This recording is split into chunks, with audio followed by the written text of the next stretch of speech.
ગુજરાત રાજ્યમાં અસામાજિક અને લુખ્ખા તત્વોની શાન ઠેકાણે લાવવા રાજ્ય પોલીસ તંત્ર દ્વારા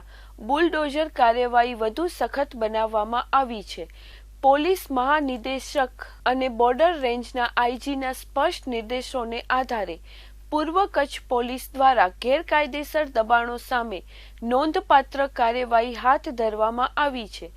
ગત વર્ષે માર્ચ 2025માં શરૂ કરાયેલ 100 કલાકની ખાસ ઝુંબેશ બાદ પણ પૂર્વ કચ્છ જિલ્લાના પોલીસ વડા સાગર બાગમારની આગેવાની હેઠળ અસામાજિક તત્વોના ગેરકાયદેસર બાંધકામો પર સતત બુલડોઝર ફેરવવાની કાર્યવાહી ચાલુ રાખવામાં આવી છે. છેલ્લા 10 મહિનાના સમયગાળા દરમિયાન પૂર્વ કચ્છ જિલ્લાના 14 પોલીસ સ્ટેશનોની હદમાં કુલ 125 લુખ્ખા તત્વોના ગેરકાયદેસર દબાણો તોડી પાડવામાં આવ્યા છે.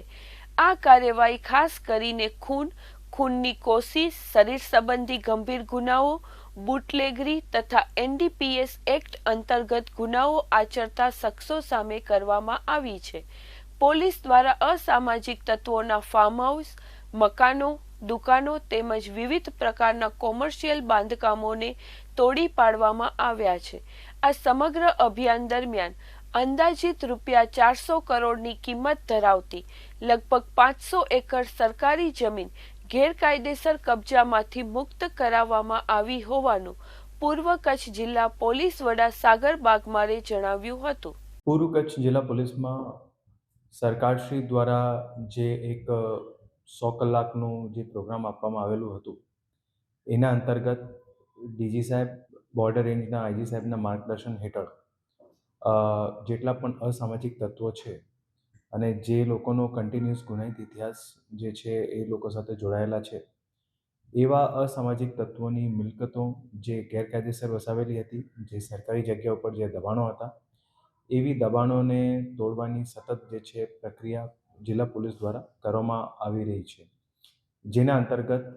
આશરે 125થી વધારે એવા આરોપીઓને ચિહ્નિત કરીને એ લોકોની જે મિલકત હતી, જેમાં ઘણા લોકોના એવા અલગ અલગ ઘર પણ બનાવેલા હતા, કોઈની દુકાનો હતી, કોઈની ફાર્મ હાઉસ પણ હતા અને કમર્શિયલ કોમ્પ્લેક્સ પણ હતા, કોઈના ક્રિકેટ બોક્સ પણ હતા. જે ગુનાહિત ઇતિહાસવાળા આરોપીઓ હતા એમાં તમામ પ્રકારના ગુનાહિત ઇતિહાસવાળા આરોપીઓને પોલીસ દ્વારા ચિહ્નિત કરવામાં આવેલા, જેમાં ખૂન હોય, ખૂનની કોશિશ હોય, પાઇપલાઇન ચોરી હોય, બુટલેગર હોય, રેપના આરોપી કોઈ હોય, એનડીપીએસના ગુનાના આરોપી, એ તમામ અલગ અલગ હેડના આરોપીઓને પોલીસ દ્વારા ચિહ્નિત કરવામાં આવેલ અને એ લોકોની જે ગેરકાયદેસર મિલકતો હતી એમને તંત્રના સહયોગથી જે છે તોડી પાડવામાં આવેલ. અત્યાર સુધીની જે જિલ્લા પોલીસની કામગીરી છે એમાં 125થી વધારે એવા આરોપીઓની મિલકતો તોડી પાડવામાં આવેલી છે,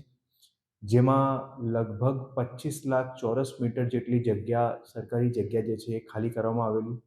અને એમને અગર આપણે અંદાજે ગણીએ તો 500 એકર જેટલી જગ્યા છે અને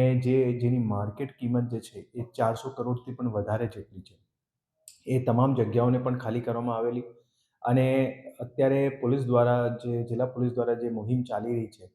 કે જે સરકારી જગ્યાઓ પર જે દબાણો દૂર કરવામાં આવેલા છે, જે આરોપીઓ દ્વારા વસાવેલા હતા, એમાં જ્યાં જ્યાં પોલીસની જરૂરિયાત છે એ પ્રમાણે ત્યાં પોલીસ ચોકીનું પણ નિર્માણ ચાલુ થયું છે.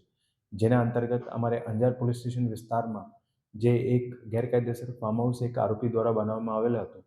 ત્યાં પોલીસ ચોકીનું નિર્માણ થઈ ગયું છે અને આવનારા સમયમાં એમને પણ જે છે ખોલી મૂકવામાં આવશે. આ જે પ્રયાસ છે અને આ જે ડ્રાઈવ છે સતત પોલીસ દ્વારા ચાલુ રાખવામાં આવેલું છે અને ભવિષ્યમાં પણ જે આરોપીઓની ગેરકાયદેસર મિલકતો વસાવેલી છે અને જે ગુનાહિત ઇતિહાસ સાથે જોડાયેલા છે એ લોકોની મિલકતો પણ જે છે તંત્રના સહયોગથી એમને દૂર કરવામાં આવશે.